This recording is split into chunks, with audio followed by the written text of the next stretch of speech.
Hello, good morning.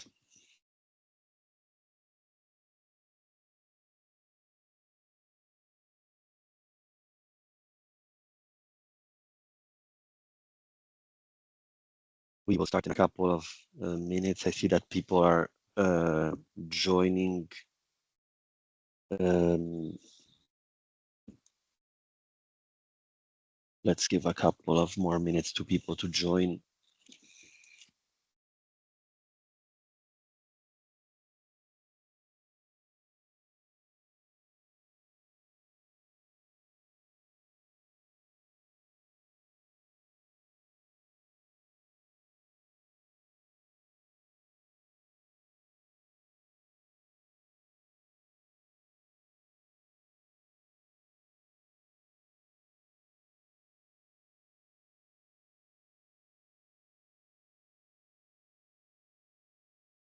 To answer the question in the chat from Mark, this presentation will be recorded.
Right, I think we can start. You see the screen. I see also Patricia is connected. So I leave the floor to Patricia for the introduction. Okay, yes, I think that we have already almost 80 people connected. So I think that we can start already. Okay, great. So good morning to everyone. Well, my name is Patricia Labra. I'm the convener of the 10-year network development plan steering group at ENTSO-E. Thank you very much for joining us today to discuss about the guidelines for promoters regarding the inclusion of projects of Europe of projects in the European Electricity Infrastructure Plan, the 10-year Network Development Plan in its 2026 edition, the TYNDP, as we call it colloquially. First, before starting, if you go to the next slide, Julio, to share with you some issues, some organizational issues. So Julio has already mentioned that the webinar is being recorded in order to allow those that cannot join today to see it offline or to go back to some aspects that we comment. Please keep your microphone muted. And of course, the intention is to have a question and answer session at the end, so you can interact with us. Perhaps you can send your questions or comments via the chat in Teams, and at the end you can intervene and present your question, or we can treat it in the list of questions of the chat. So the agenda for today is the following. We will see an overview of the process, the application procedure and the general timeline. We will see which are the main changes compared to previous version on how to submit a project. Also the use of the project platform, the new project platform, and the main criteria that will be applied for the selection of the projects once that ENTSO-E receives them. And to finalize, we will see the studies envisaged in the TYNDP 2026. And at the end, we have some time for that Q and answers. So let's start.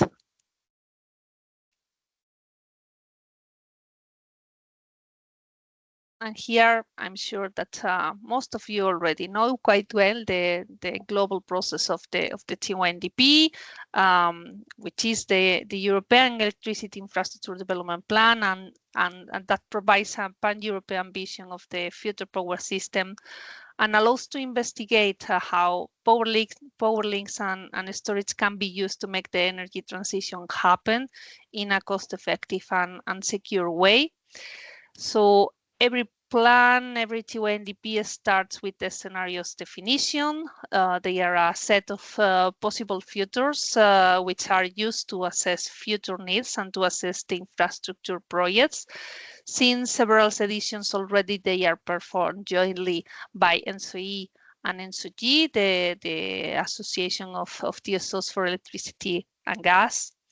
The next step is to take those scenarios to the European network and check what are the weak points of the global European system. That is the identification of system needs. This study tries to answer the question of what should the electricity grid look like in the future to ensure continuous access to electricity, to create maximum value for Europeans, and to deliver on the climate agenda. Therefore, the objectives of this exercise is to investigate where improving the electricity flow will flow through Europe. Where would it be most cost efficient from a pan-European perspective? And to complement this study, the updated TENE regulation also introduced a new brick focused on the offshore grid, which are the offshore network development plans that also provide a view of what are the main corridors in that sea basins. The third step is the collection of infrastructure projects that could solve the needs. This is our focus today, in fact. Yeah, we asked the project promoters to propose transmission and storage projects based on the previous needs exercise. That means that for the 2026 edition, the inspiration comes from the 2024 identification of system needs. That has been published for public consultation some weeks ago. And I take the opportunity to invite you to the webinar that will take place next Wednesday, 26th of February, where we will present the details of the current TYNDP that will be the inspiration for this call for projects. For the 2026 edition, we will have two windows that we will explain in detail later. The applicant projects that are compliant with the ENTSO guidelines, with the technical and administrative criteria included in the guidelines are assessed in the TYNDP and included in the TYNDP project portfolio, and therefore assessed with a cost-benefit analysis, and that is the step 4. So these are the 4 steps of the TYNDP responsibility of ENTSO-E, which fit into the PCI process led by the European Commission, and getting this project of common interest or project of mutual interest level allows to have some political support, sometimes faster permitting process, and access to good financing schemes, and occasionally grants for studies or sometimes for works. If we go to the next slide, we have here a general overview of the TYNDP 2026 timeline.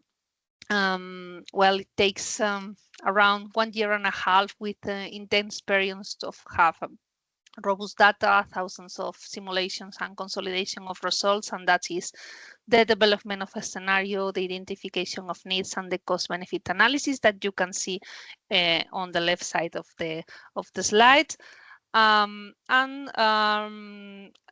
The results will be part of the TYNDP will be out for public consultation in November 2026. After gathering the stakeholders' view, a new version will be amended and submitted to ACER in December. And after gathering the ACER opinion, the European regulator opinion, the final version of the TYNDP would be expected in June 2027. And this process will be somehow in parallel with the European Commission PCI PMI process that is expected to start on the second half of 2026.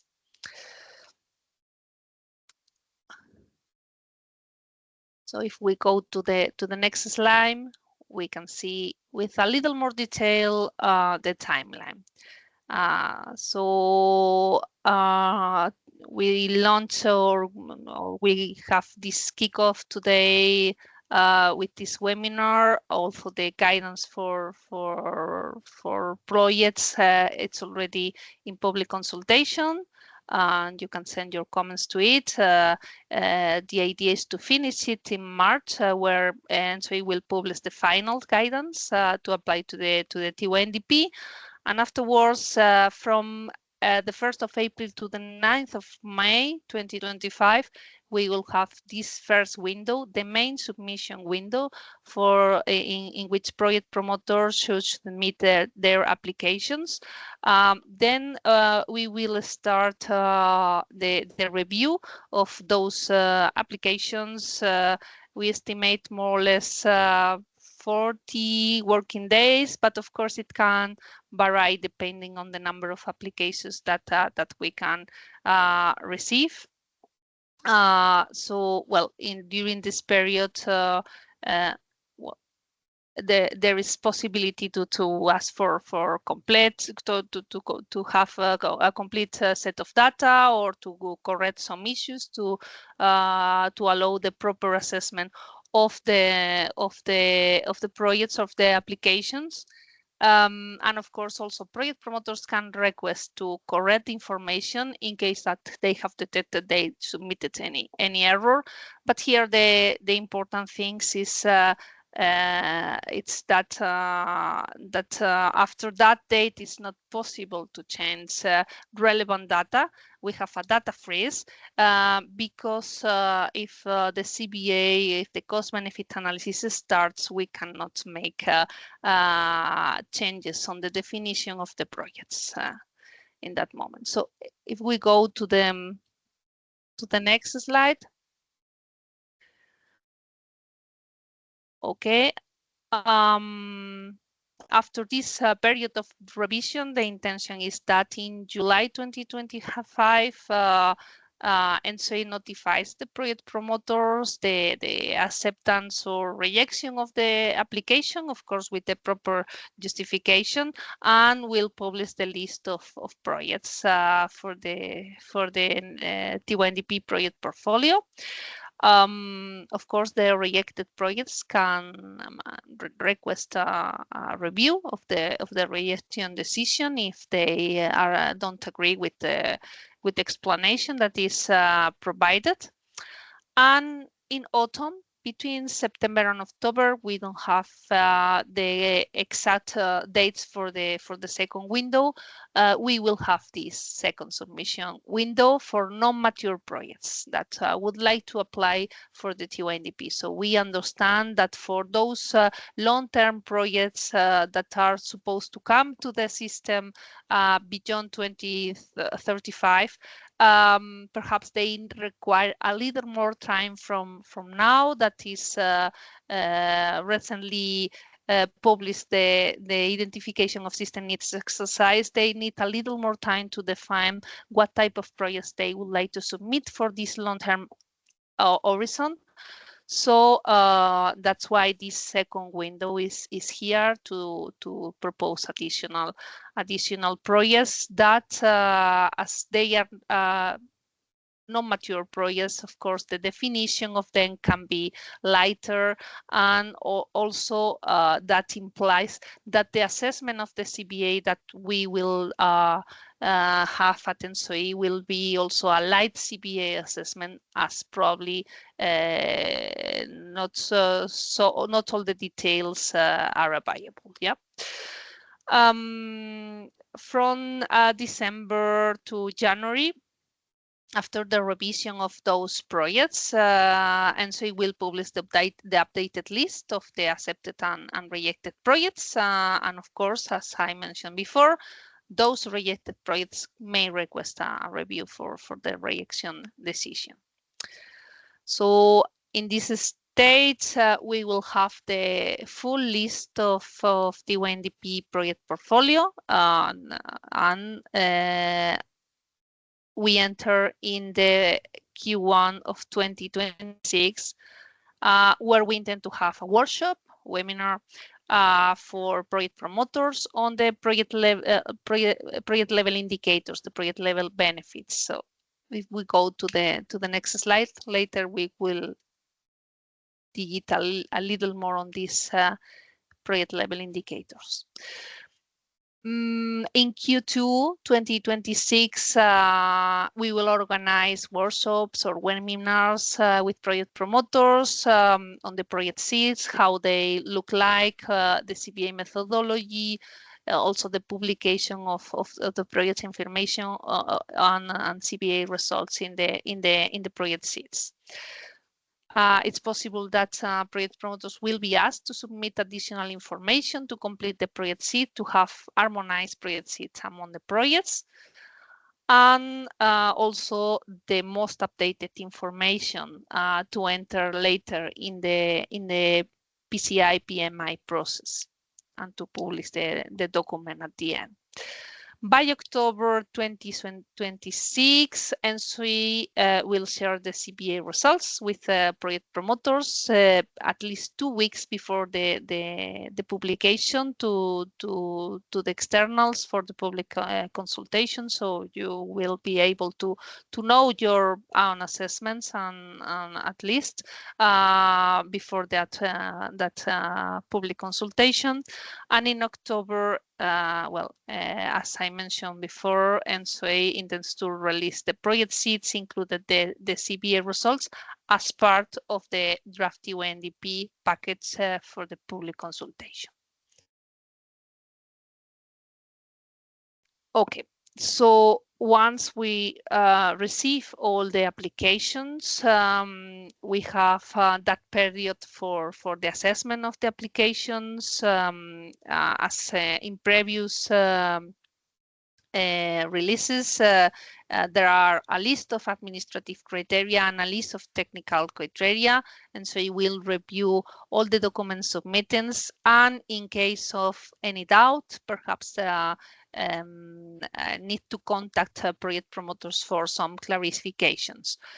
In all cases, and this is important, and so it will ask for an answer within 5 working days. So there are many applications, and with the intention of don't take too long to have all this revision of projects. Please be aware of these 5 working days and include a proper contact detail in your application, and check your emails in order to be able to answer on time. And about project level indicators, PLIs, as we usually call them, remind that those are benefits that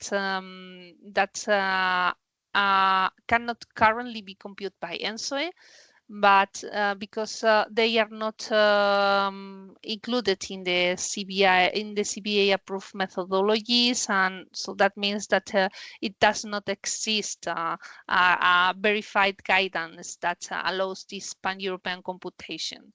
Anyway, it's possible for some of the benefits of the projects, and those details of how they could be computed would be as part of the CBA implementation guidelines.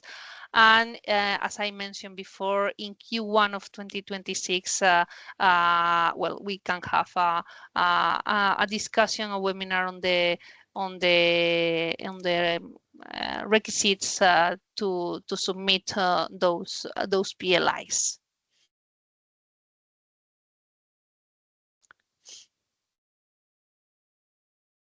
We will see now what are the main changes that we have this time for the guidance for applicants, and I give the floor to Julio. Thank you, Patricia, and good morning, everybody. As every cycle, the guidance for applicants is updated. In this cycle, we have mainly three changes. So in the guidance for applicants, we set the rules and the criteria of the procedure, as you well know. The first one you see in this slide, more than a change, is a split, because the radial projects were part of the transmission chapter, and now we gave them a dedicated chapter. Going to the second, here, in the previous cycle, we had defined the grid connection request rejection criteria, and now this is a broader criteria, so it doesn't apply only to one of the points in the additional administrative criteria, but it applies to all. But we will see, I think, these also more into detail in the next slides. And as Patricia has already mentioned, for this cycle, we will have two submission windows. So going a little bit more into the detail, okay, here, as I said previously, there's a fully new chapter for these for the offshore radial projects, which were part of the transmission chapter before, giving also the definition of the radial offshore project, aligning with the TYNDP definition. For the request of grid connection rejection, this is more broad now and applies to all administrative criteria. And the next one is the second submission window, which will happen in September, October of 2025. And we have also the timeline to make it more visual. So now we have the public consultation of the guidance for applicants from the 7th of February to the 7th of March, to which you can participate and send your feedback on the draft guidance for applicants that was published on our website. We will then review and assess your comments. Following this, we will publish by the end of March the the guidance for applicants. And then the first window is foreseen from the 1st of April to the 9th of May. As Patricia already covered, there's the checks. And then we have the approval of the project portfolio for the projects that have been applied, that have already applied in the first window. And then we have the second window, again, the checks. And then we have a second approval of the projects that have been submitted in the second window. The delta NTC calculation is also something that has changed from 2024 to 2026 TYNDP. Now these will be computed by ENTSO-E. Project promoters are asked to give an estimation of the delta NTC during the application, and the methodology that will be used for the computation will be the fourth ENTSO-E CBA methodology, and maybe there's a question I already saw on this, but maybe we cover at the end in the Q&A. I just want to specify here that the third-party project promoters will submit the delta entity estimation during the submission window, and then we will proceed with the computation after the submission window closure. In the next slide, we have okay, this is a minor change from 36 months to 24 months. The date of the support letter from the member states NRAs. Okay, this closes a bit this part. I would then give the floor to Sotiris to present us how to submit a project in the TYNDP 2026 platform. Thank you very much. Good morning from my side as well. So now let's take a look at how you can submit your project for the TYNDP 2026 during the two submission windows we discussed earlier. So all project promoters who wish to include their project in the TYNDP 2026 cycle must submit their project via the new TYNDP 2026 platform. For those of who have participated in previous cycles, you are likely familiar with this platform and the fields that need to be filled out. For those applying for the first time in the TYNDP 2026 cycle, the platform has two main categories, transmission and storage, depending on the nature of your project. On the main page of the platform, you will find several useful documents to guide you in completing your submission. First, there's a user guide of the TYNDP project platform, which provides detailed instruction on how to use the platform and highlights key points to pay attention to when editing or creating a project. Additionally, you can access the most recent version of the TYNDP 2026 guidance for promoters, which was mentioned earlier by Giulio. This document outlines the criteria and the information required for both the administrative and technical section, as well as the documents you need to upload. You will also find a frequently asked question document that will be updated regularly throughout the submission windows, and later during the TYNDP process to include common questions raised by the promoters. Lastly, we advise all promoters to review the fourth ENTSO-E guidance for cost-benefit analysis of grid development and the draft 2026 implementation guidelines. These provide crucial information on specific aspects of the CBA methodology, and such as for offshore hybrid projects. These documents serve as reference for completing the project levels indicators, the PLIs, section. If we go to the next slide, sorry. As previously mentioned, all applications must be submitted via the TYNDP project platform, which can be accessed of the following link, tyndp2026.entsoe.eu. Promoters who have been submitting projects in previous TYNDP cycles already have access credentialed. As you can see, your login should be in this format, double E, first letter of your surname, and your last name.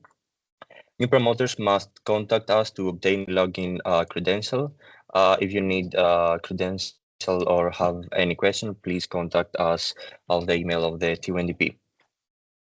And in the next slide, whether you've been part of previous TYNDP cycles or not, you will likely familiar with many of the documents we've mentioned. However, we'd like to draw your attention specifically to two important documents. Firstly, the TYNDP 26 guidance for promoter is essential for understanding the key information you need to know before and while applying the TYNDP 26 cycle. It's important to note that this guidance is currently, as mentioned before, open for public consultation.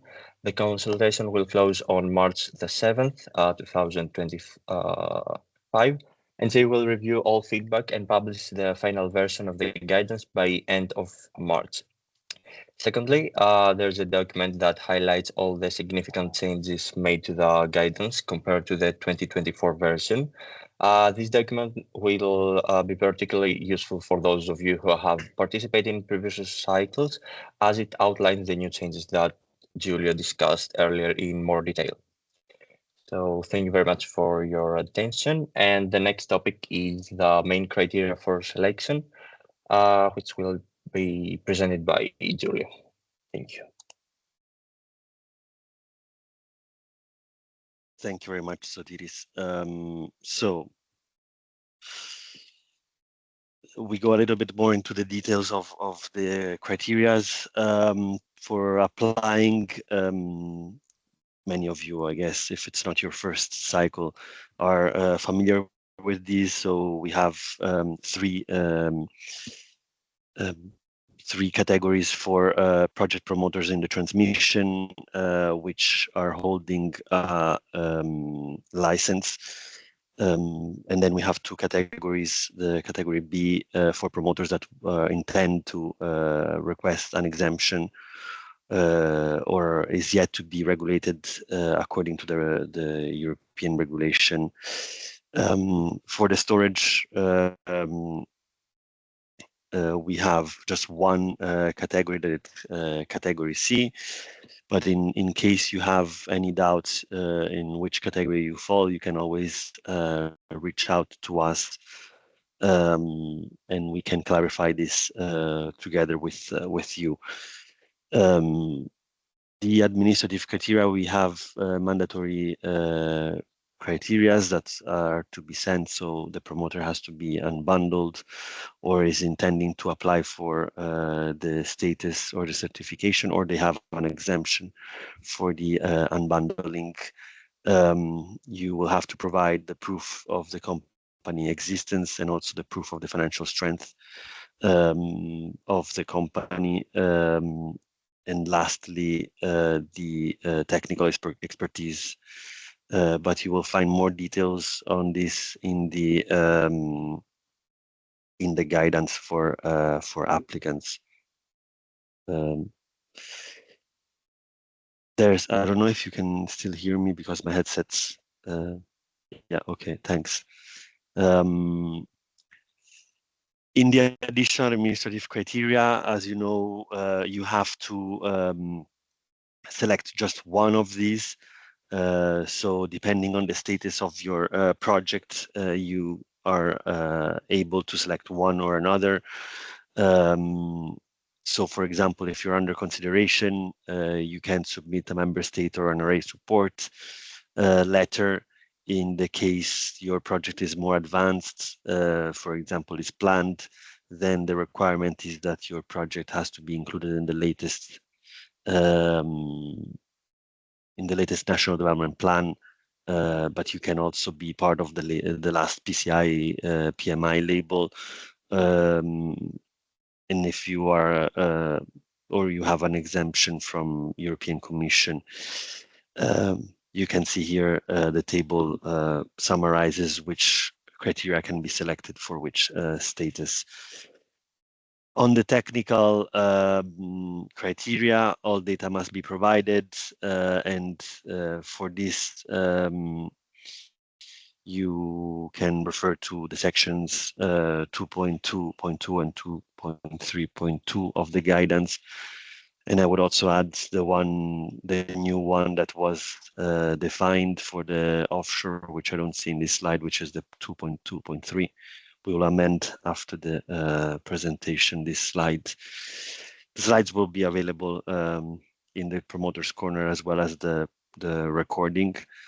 So here you are asked to provide the technical description, the location, the initial estimation of the transfer capacity increase, and then all the modeling data that is needed. Then, of course, the date of commissioning, the status and the costs, both CAPEX and OPEX, And for the storage, it's very similar. Here you will have to provide the capacity and the generation, the voltage level, and the rest is the same, the location, the project network and market modeling data, commissioning date, status of the project, and the costs, CapEx, and the OpEx. Moving on, we have the studies envisaged. This is very similar to the last cycle. So for the projects that are until 2034 included, here we have a split between 2030 and 2040. So in the central scenario and the variance, so in the central scenario for 2030, we will compute all CBAs, including the network computations. For the variance, we will compute the market-only CBAs, and for 2040, also for all scenarios, we will compute market-only CBAs. And then if we go further in time, things get a little bit more uncertain. So for 2040 and 2050, only the market CBAs will be computed. And I think that's all. We can maybe go to the Q&A. I can unmute everybody so you can raise your hand and ask for the question.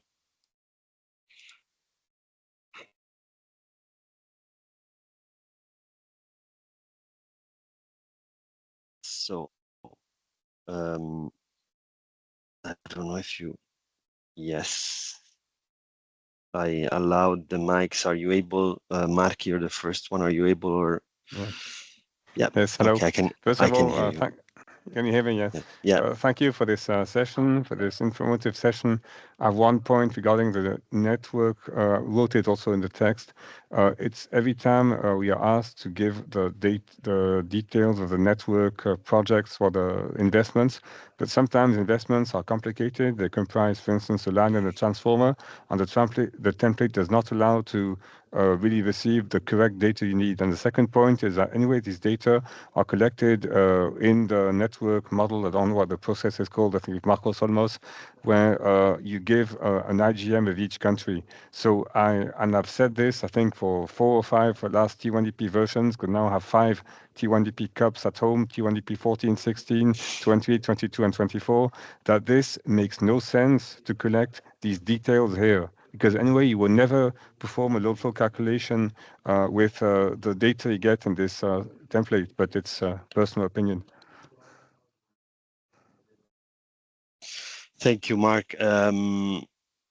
I recall this in the last cycle, and we can indeed make improvements for the next cycle. Maybe we can have a call and look at the fields that are not necessary, but I leave also the space to Andre. Thank you. Yeah. Hello. Yes. So on this topic, indeed, we can have a separate call to discuss it. But normally, within the process, we do use the data that is collected in the project platform, and we update the assessment information in the network model afterwards based.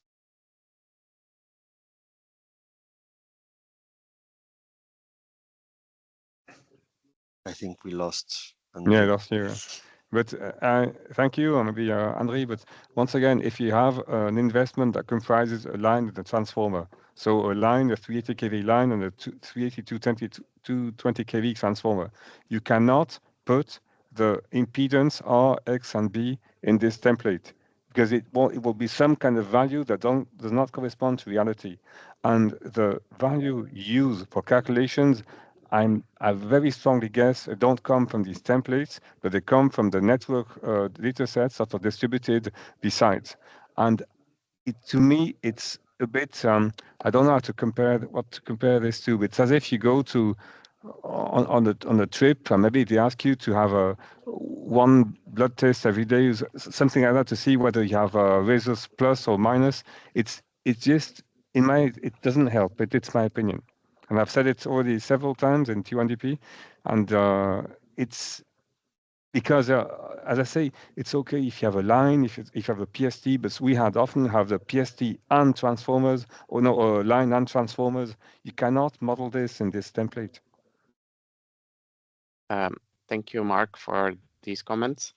Maybe we can have a separate call to discuss this, but this Okay. information normally for most of projects is very useful to have and collect, and it's used afterwards to update the project assessment data in the network model. So it's used in the modeling. Maybe in certain cases, and you're correct, we need something in the model, and we are not using all the information from the platform. But in any case, it's really useful to have this information. That's why we are also performing technical project verification to confirm that this data makes sense. Thank you very much. Thank you.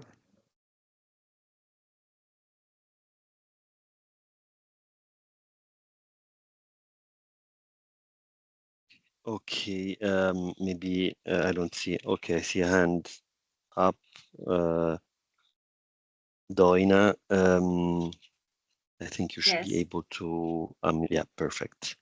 Thank you. I want to put 4 questions. Firstly, if a project was submitted only by a TSO in a TNDP 24, how can other promoters be added, and what is the practice? That is one question. I have 4. Do you prefer to put Yes. all the question? Okay. The completion. I can answer Okay. directly. Okay. It's pretty straightforward. For any project that needs more than one promoter, the original promoter can send. So the promoter that creates the project can send an email to us, because this granting access to multiple email domains can be done only centrally. So no matter if it was already in the 2024 or it's a new project, you can send an email with the promoter in CC, the one that created the project, or they directly send it, and then we can add you to that project. So we have both. We have Trace, and they are informed that about this change. Okay, thank you. And of course, the completion of the project sheets can be done by others promoters. Okay, of course, the promoters accept it and include it. If there are different to complete some sheet of the project, it can be done only by the TSO or also by other promoters, which was added. Every person that has access to the project platform, they can edit their own project. So everybody that, like, if you have 3 promoters on one project, all 3 promoters can edit the sheets. Yeah.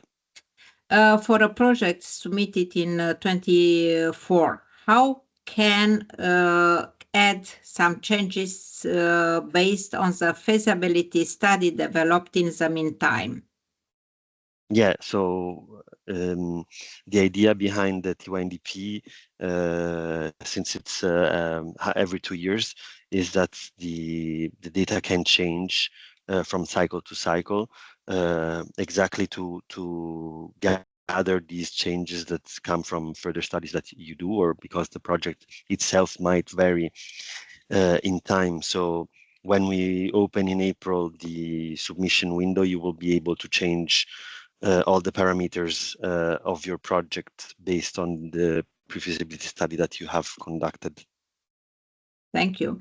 And the last one, if it is about an interconnector project submitted by one promoter, what documents are required to be submitted, let's say, for the other TSO partner or for the other end of this interconnector project? So I showed this slide, I think.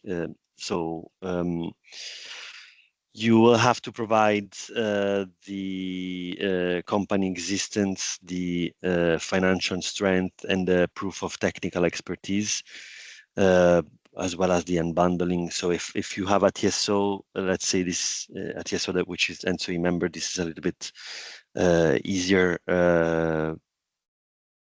because the unbundling is already there. Then if you're a third-party promoter, you would, I guess, submit the intention of applying for regulated status certification. For the company existence, you have to provide both companies' statuses. The financial strength can be the combination of the two. So you can just submit one financial statement which covers the criteria, and also the technical expertise will be evaluated as the sum of the expertise of the two companies or three companies, depends. Does this answer your question? Then on the technical, it's just one because the project is one. So thank you very much. Thank you. You're welcome. The next one is Juan. Okay, yes, thank you. I have put the question in the PNR chat or question in the PNR Q&A.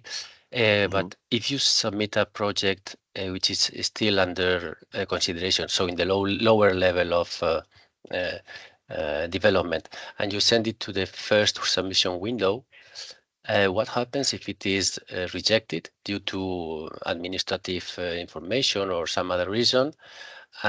So are you able to resubmit it again during the second submission window with more updated information, or you are blocked? You cannot resubmit it again.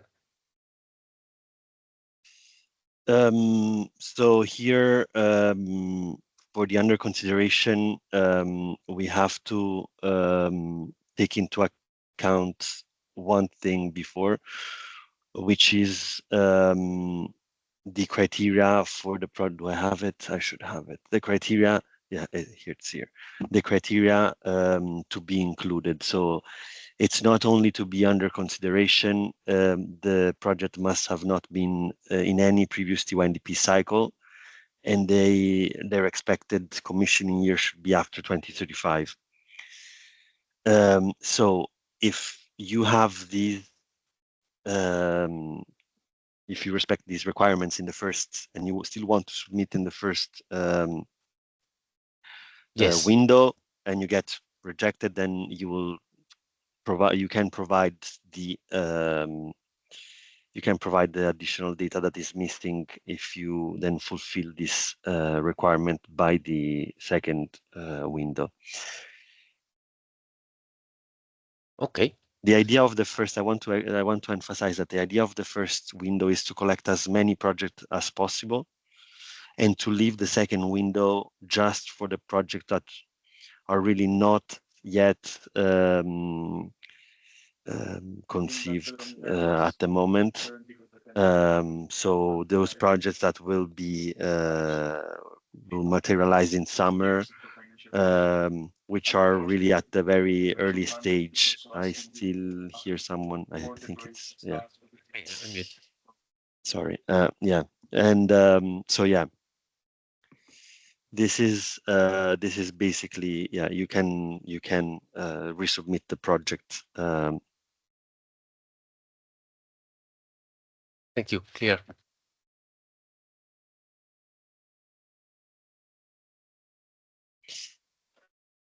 Okay, now maybe we go to the chat. Let me see if there's anything. Well, while I check, maybe I give the floor to Konstantinos. Yes, hi, Julia. Thank you. I hear you very far. Sorry. Is it just me? No, I think it's okay. Now it's much better. Yeah. Okay, thank you, Julia. So just a question on for projects under consideration and the requirement. I saw it also posted in the chat. It's criteria K.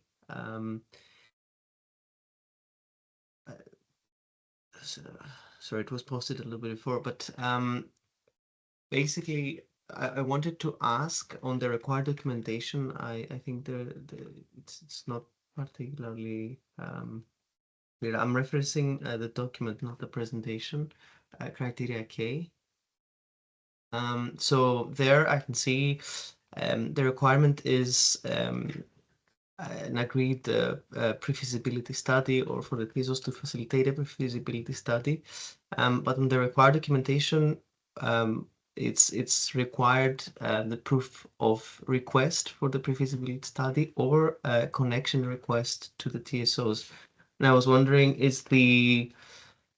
that's my question really, is the connection agreement already sufficient for qualification of the submission, or is it also the pre-feasibility study? Because it mentioned either or in one case, and previously it mentions only the feasibility. I'm taking the document to answer this one. Yeah.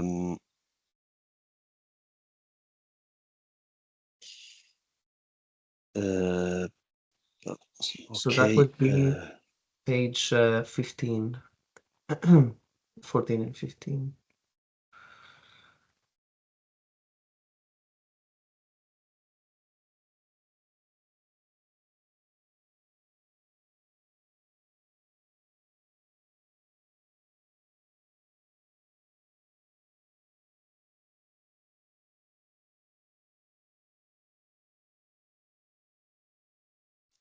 Okay, so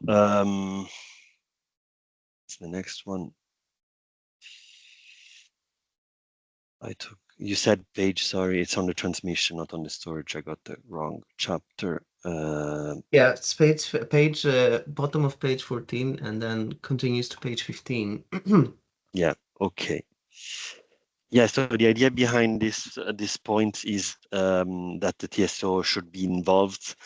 So it's not something that is done outside of the knowledge of the TSO. So the connection agreement could be seen as as an involvement of the TSO. Obviously, this changes a lot based on country to country. So if I don't remember wrong, it's based on the national laws and procedures. So different countries have different processes.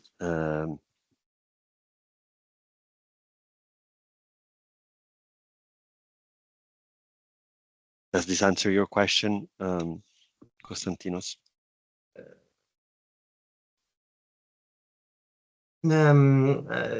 Perhaps I guess so. Is it country by country specific, you're saying, or so it's not a rule per se? Is that what I understand? My question is more on the required documentation on page 15, right? Because there are different things mentioned there. Here, yeah, but Rodrigo, if you want to take over, but the proof of request to perform, yeah, or the connection request to all concerned TSO, so one or the other. But then, yeah, there is a country specific because the procedure cannot the procedure is national. So yeah. Yeah. So as Julie was saying, the intention is just for us to be sure that the project is not being done, let's say, in complete isolation, and the TSO is informed that some ideas are popping up for that region. And then you can prove this either with the connection agreement. So if you have the connection agreement, then obviously the TSO has already been involved and already knows about it, or at minimum, this kind of request for the pre-feasibility study. And this is the part that legislation might be slightly different in the different countries, so the document itself might be slightly different if you're looking at one country or another. But the point is for you to prove that the TSO where you're connecting knows about the project and can already start taking consideration in terms of their planning. So it's just this overall awareness. Understood. Thank you. Thanks both. Thank you. So I don't see hand risen. I see this one on the requirements for the TYNDP was already answered by Patricia. This one from Mark, we already answered on the collection of the project, the network modeling data.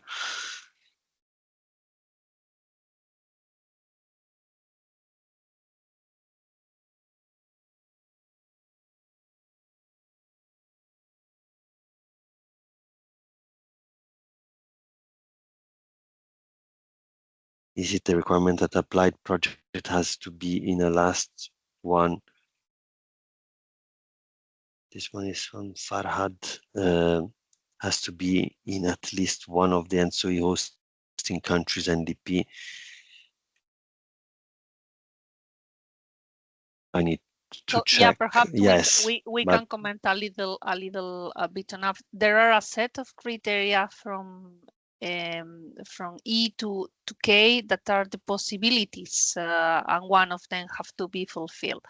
So I think that the question is for an interconnection that includes 4 countries, from which 2 are members of ENTSO-E. So there are possible options for the criteria to be applied. So if it's in any of the national development plans of the ENTSO-E countries, that would be enough. And otherwise, for a non-mature project, it should be it should try to solve a need that is included in the identification of system needs report. And in case of a third-party project, non-TSO project, all the TSOs affected should be informed with a certain time frame in advance. So check the criteria, because there are several possibilities. However, there is no no requirement to be in all national development plans of all the countries to be included in the TYNDP. So that's not necessary, but there are several options that you should investigate.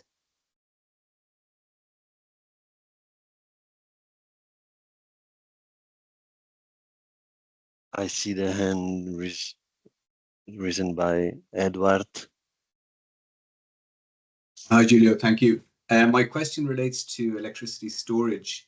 So if you had a storage system that consisted of green hydrogen production through electrolysis, underground storage of the hydrogen, and the later conversion of the hydrogen back to electricity in a generator, are all elements of that system combined eligible as a storage project?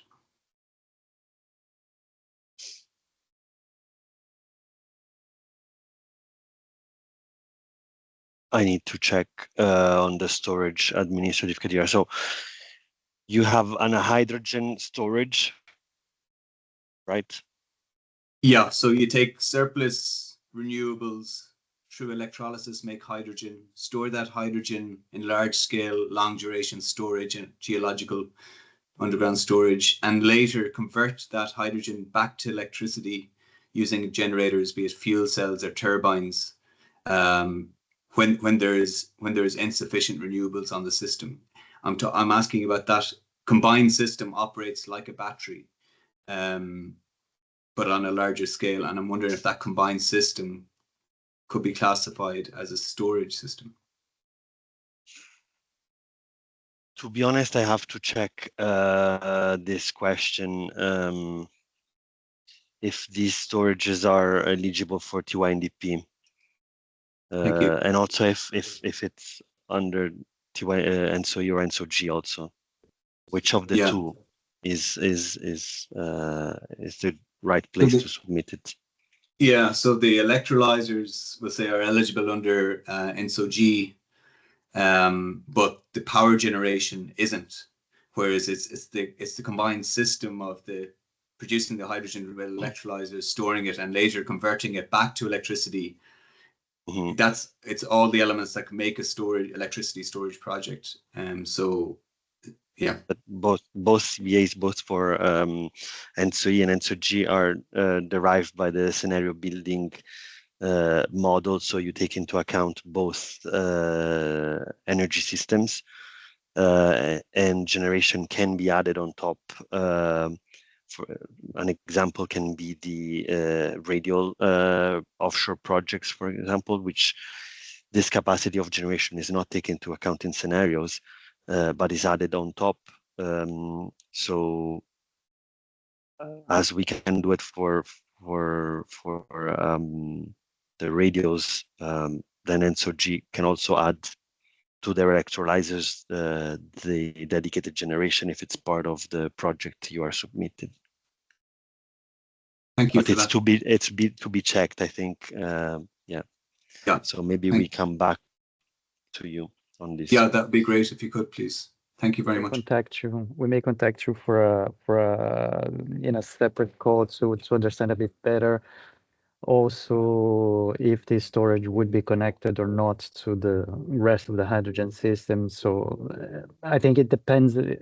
We have to check, and it depends a little bit on the exact.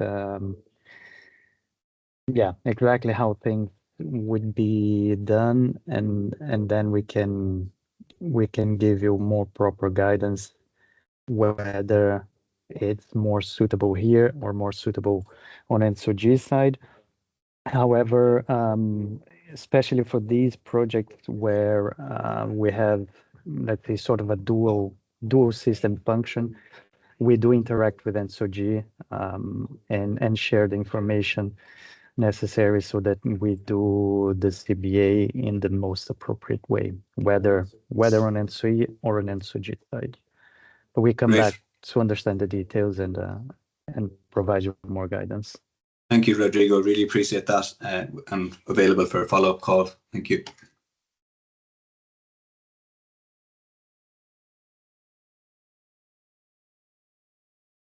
Mark,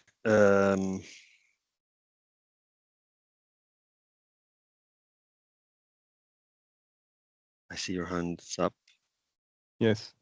I would just like to take this opportunity to say thank you very much for this great information session and for the work done at ENTSO-E also. Thank you. Thank you, Mark.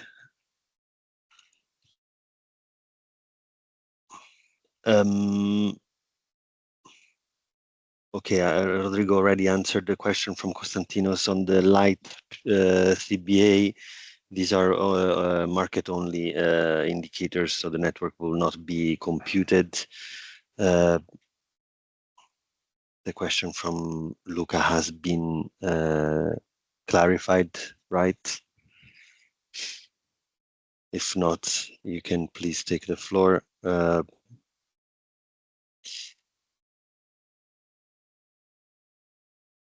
There's a question from Taras. If NDP does not include our project, is there any possibility to apply?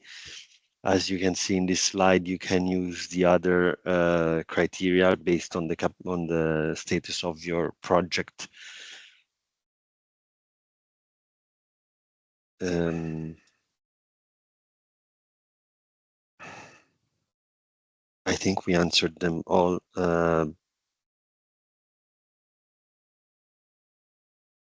Lovisa, yeah.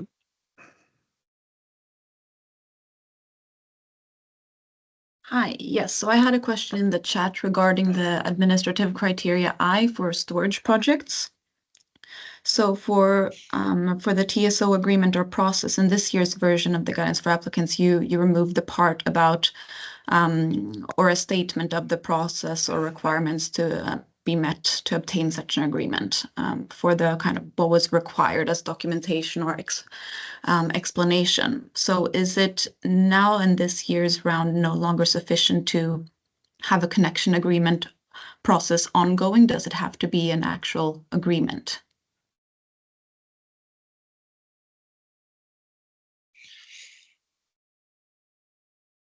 I'm checking the two versions. I think, yeah, it's the actual agreement, and it was meant to be also produced like this. Okay, so no like statement on the progress of it. I'll Because take the obtaining a note. I'll connection double agreement check. can take. Yeah. Yeah, because obtaining a connection agreement can take several years, as we've understood it, but being in the process of it would give other opportunities. Yes, but I see this in advanced status. So as you can see the table here and also in the document, the TSO agreement for storage project is only envisaged if you're in the planned, meaning that you're in the NDP. So I think you already got in contact with the TSO, which then you would apply also. Oops, sorry.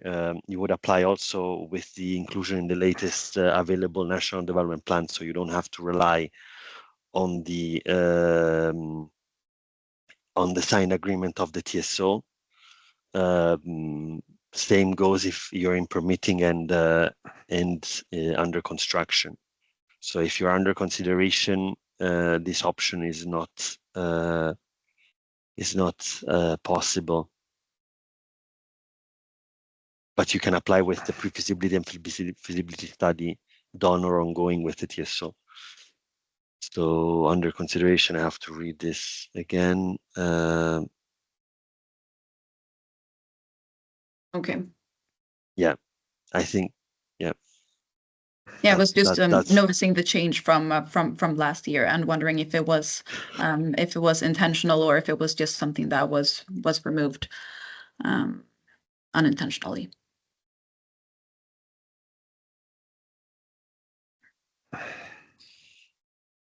All right, thank you for bringing it up. Thank you. I see a question from Antonio.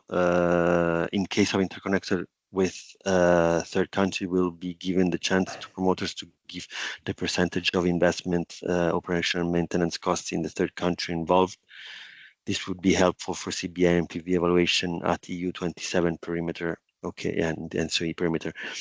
I think we can take this point and we can implement this for the next cycle.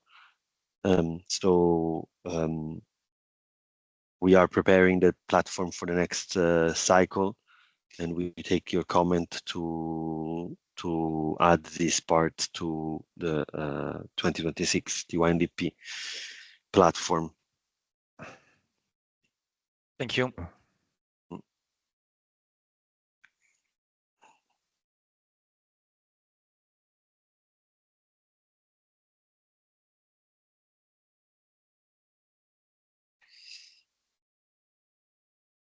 I move to the Q&A tab. If I missed your question, please raise your hand and we can go back from the chat. I mean,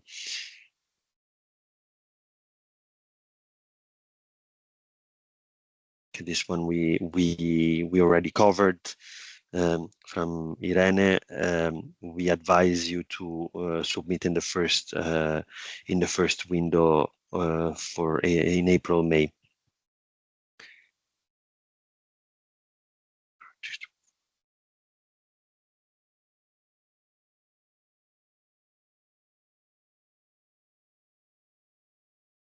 Project with non-ENTSO-E members, does it make a difference who does the applying, one or both, thinking of project involving Great Britain. For project involving Great Britain,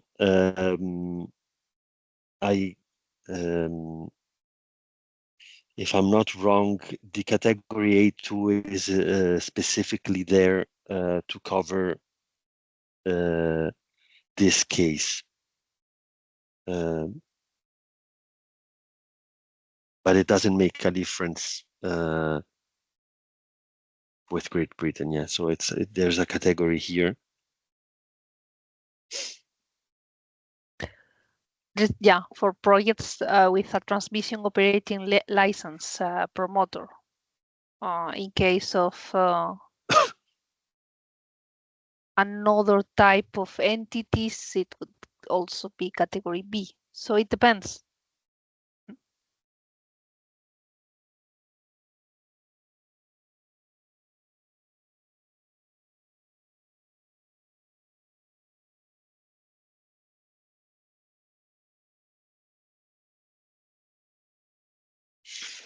So, Haley, does the project platform recognize the organization you want to submit from? I may be a new promoter, but my organization is not. Would I automatically get our administrative criteria? This is not the case because the administrative criteria are set by at project level, and these also change from cycle to cycle. So many of them, for example, I think of the financial statement. Do I have it? Yes. The financial statement, for example, it cannot be the one that you submitted in TYNDP 2024 because it would be outdated. There is only one case, and it's if you are an ENTSO-E TSO, because we already own those documents, the existence, the financial statement, and the technical expertise. Then in that case, we already have them basically. But I think once you apply, like, the document is always the same, so it's just a matter of uploading the document for the different projects. Also, you'll see that sometimes you have promoters have projects with different promoters, so intending that you have one project with promoter A and one project with promoter B, and then you have another project with promoter A and C, and then the documents are different. So that's also why it's defined at project level.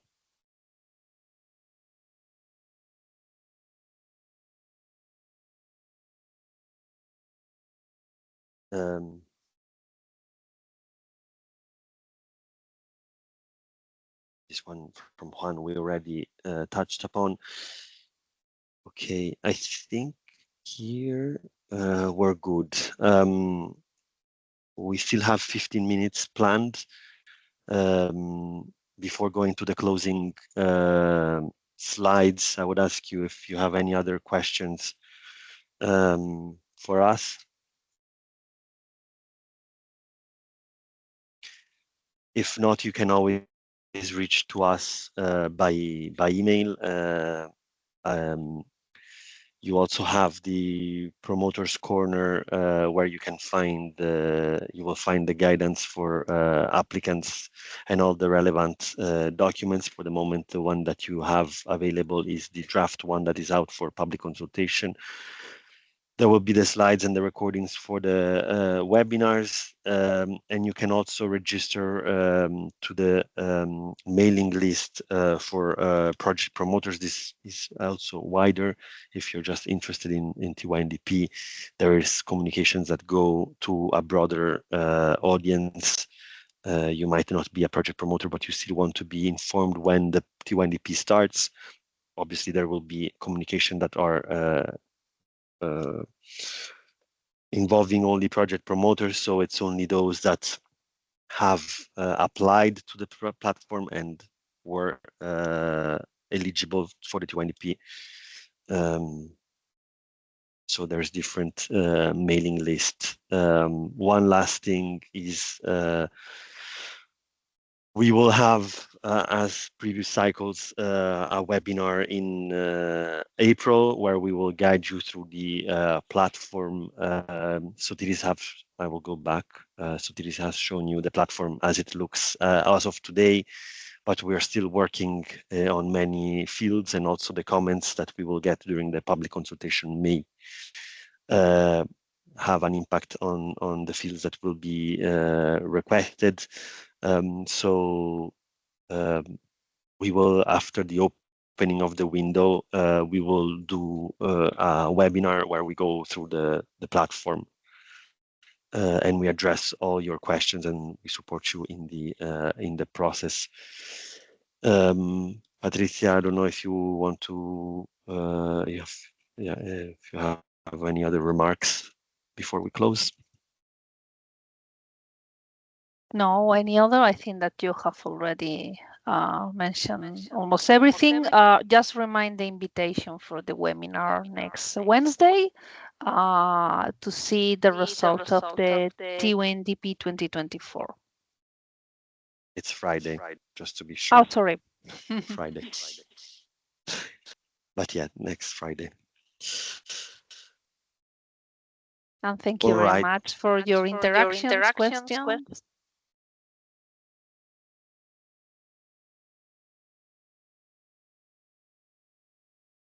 I think that's thank you. Yeah, thank you very much. We can close the meeting.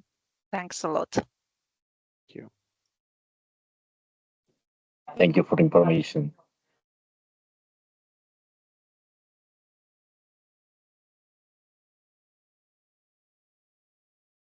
Thank you. Bye. Thank you. Goodbye. One last question. Julio? I was going to press end, but yes. No, just practical question to know if you can share the slides after the meeting to everyone. Yes. Usually we publish them on the website with the recording on YouTube. Okay, perfect. Yeah. Okay. Yeah. So that's totally fine. Yeah, because I got a parent meeting, so I try to follow the beginning, but not everything of the Q&A. Well, thank you, everyone. It was really, really interesting. I will check if we can do a second session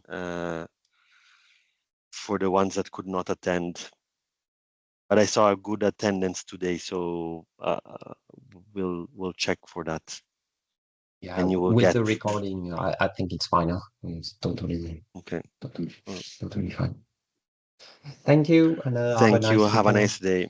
Bye. You too. Bye bye. Thank you.